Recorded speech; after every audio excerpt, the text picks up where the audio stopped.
This training aid will look at marching on a bearing using a lightweight compass. To march on a required bearing, first make sure you have a magnetic bearing. You may have to convert a grid bearing to a magnetic bearing before you begin. Once you have a magnetic bearing, rotate the capsule until the magnetic bearing is set at the index line. With the compass set, hold the compass flat out in front of you. Turn your body until the north end of the compass needle falls within the declination arrow. Now, sight along the direction of travel arrow and identify a landmark in the distance that is on your line of march.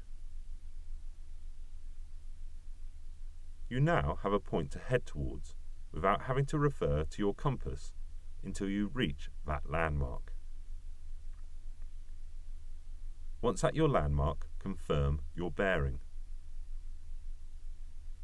Continue this process, navigating from one visual landmark to the next until you reach your final destination.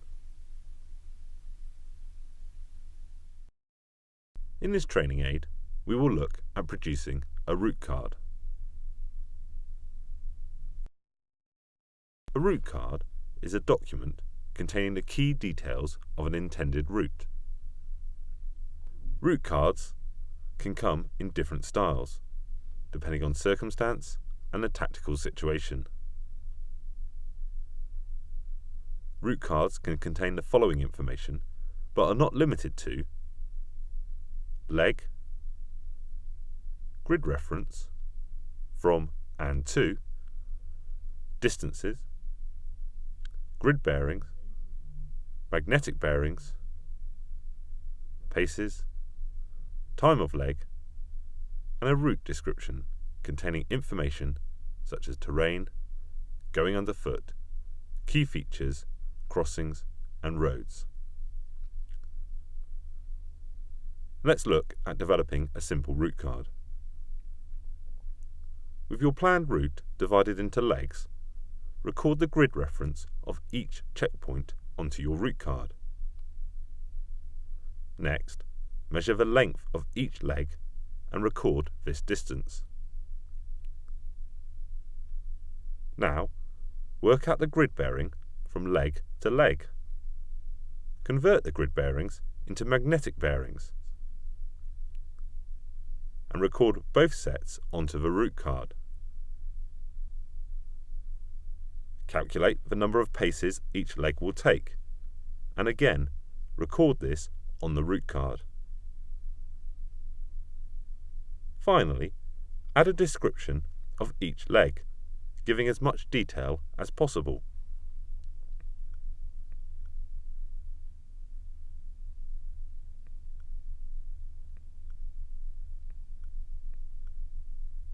You have now produced a simple route card, which can be used to follow the chosen route with little reference to a map.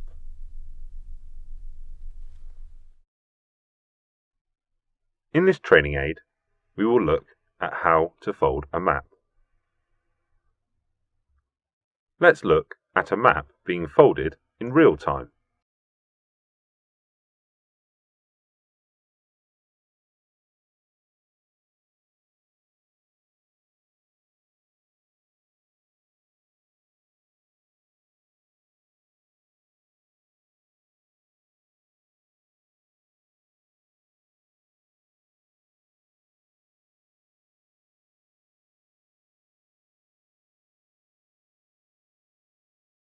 Now, let's break that down into stages.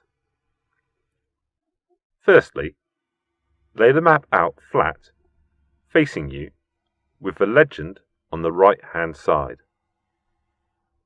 Then, fold the map in half horizontally, so the bottom half goes under the top. Next, fold in half again, and then fold out to create a middle crease.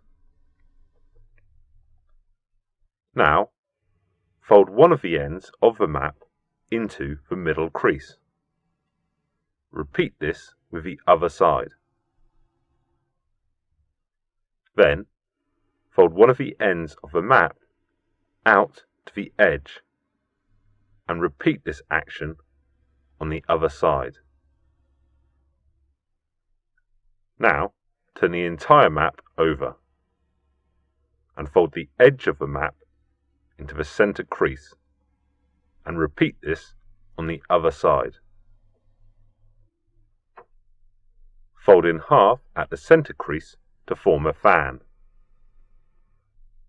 Take the map and rub the center of the map over the edge of a table in order to tighten the creases. Finally, fold the map in half so that the legend is clearly visible on the outside.